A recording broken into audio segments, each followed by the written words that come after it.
Monsieur le président, monsieur le ministre, mes chers collègues, une nouvelle inquisition sévit aux États-Unis. Ses victimes en sont les scientifiques, la connaissance et la rationalité. Des chercheurs sont licenciés, des mots sont interdits et des disciplines sont proscrites.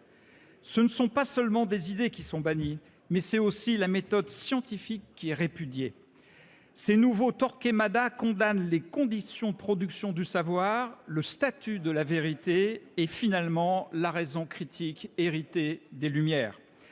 Cette croisade obscurantiste ne touche pas uniquement les États-Unis et ne prendra pas fin avec le mandat de Donald Trump.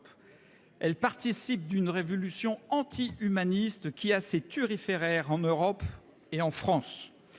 En s'attaquant à la science, elle souhaite aussi abolir les principes éthiques et rationnels qui fondent notre démocratie. Monsieur le ministre, mes chers collègues, plusieurs milliers de scientifiques ont déjà été licenciés par l'administration américaine et près de 300 000 sont menacés. La France doit tout mettre en œuvre pour accueillir ceux qui nous demandent aujourd'hui l'hospitalité. Plusieurs universités ont déjà offert à ces scientifiques les moyens de poursuivre leurs recherches. Ces efforts doivent être intensifiés et coordonnés en France et en Europe. Il nous faut venir en aide aux chercheurs, mais aussi sauver leurs données scientifiques.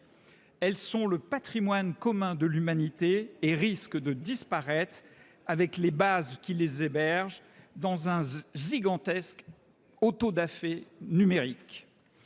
Monsieur le ministre, la République française, qui considère avec Monge et Condorcet qu'un savoir rationnel et scientifique autonome du pouvoir politique est une des conditions de la démocratie, doit tout mettre en œuvre pour soutenir ces scientifiques victimes de la persécution. Merci, monsieur le président.